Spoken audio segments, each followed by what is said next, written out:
Hello friends, welcome back to this channel.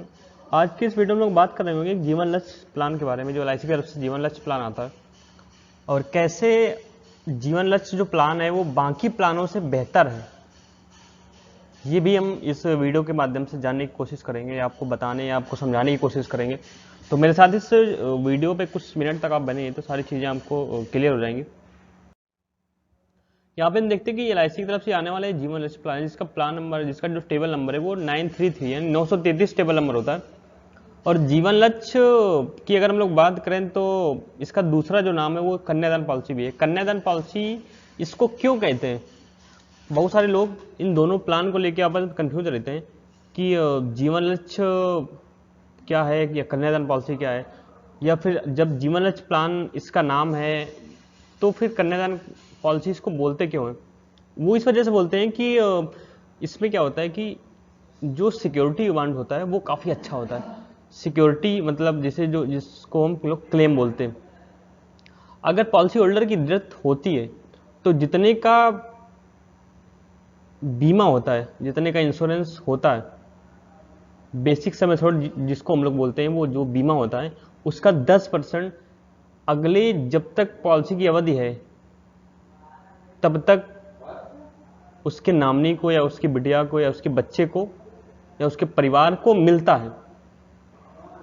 इसलिए हम लोग इसको बोलते हैं कि कन्यादान पॉलिसी कन्याओं के लिए, कि अगर ऑन स्पॉट कुछ हुआ या उसके पेरेंट्स को कुछ हुआ तो उसकी पढ़ाई लिखाई के लिए जो है कुछ खर्चा, तो ये एलआईसी उसको पे करती रहेगी। लास्ट में मेच्योरिटी टाइम पे फिर लास्ट में कुछ अमाउंट है वो बीमे के हिसाब से लास्ट में भी मिलता है। तो इस वजह से हम लोग इसको कन्यादान पॉलिसी बोलते हैं। और हम लोग अगर आगे चलें, प्लान डिटेल की अगर हम लोग बात करें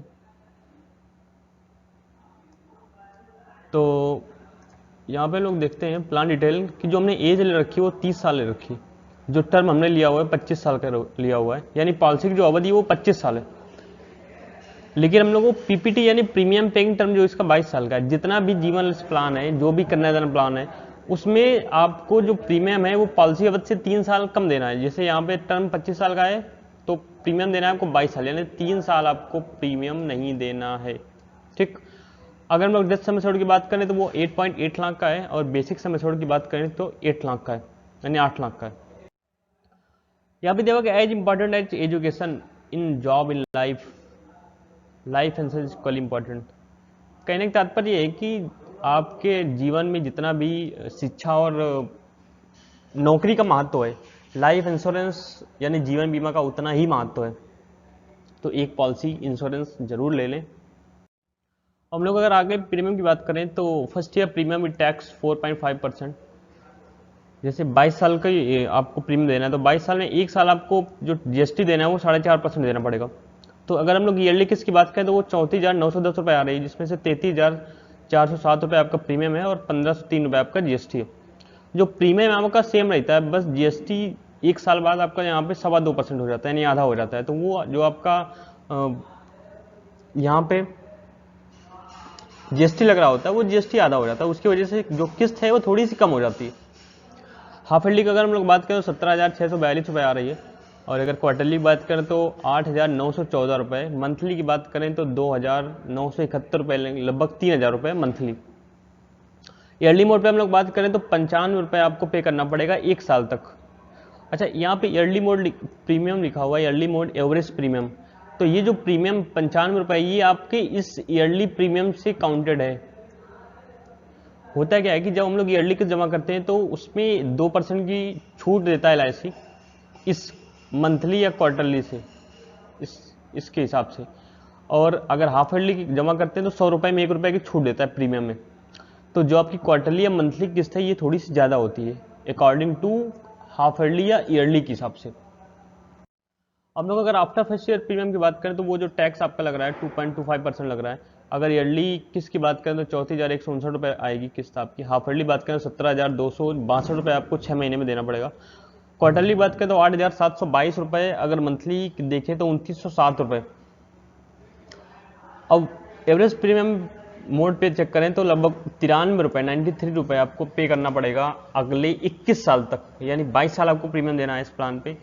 तो एक साल आपको प्रीमियम देना पड़ेगा 95 रुपये पर डे के हिसाब से, और बाकी शेष 21 साल आपको प्रीमियम देना पड़ेगा 93 रुपये के हिसाब से। हम लोग अगर ये चेक करें कि टोटल कितना प्रीमियम हम लोग LIC को पेड करेंगे 22 साल में, तो 22 साल में हम लोग इस प्लान के तहत 7,52,249 रुपये पे करेंगे इस प्लान के तहत लगभग। वो थोड़ा सा आपकी एज के हिसाब से 19 हो सकता है, क्योंकि जैसे एज हम लोग थोड़ी ज़्यादा होती है थोड़ी कम होती है, तो थोड़ा सा LIC का जो प्रीमियम है वो 100-200 रुपये या 50 रुपये थोड़ा सा ऊपर नीचे होता है।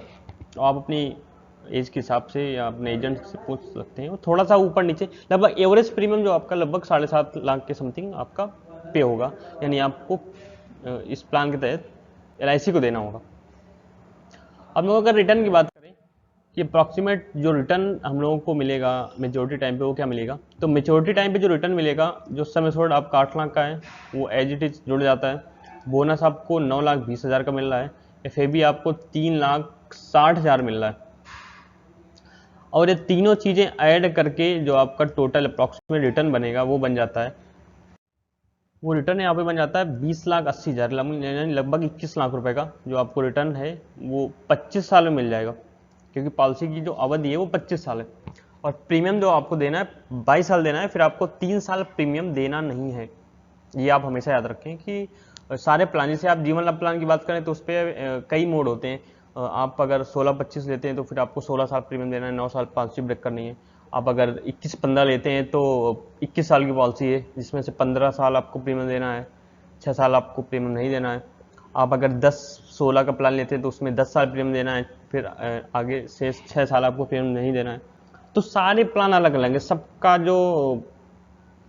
सबकी जो रूल है या सबके जो नियम है वो अलग अलग है।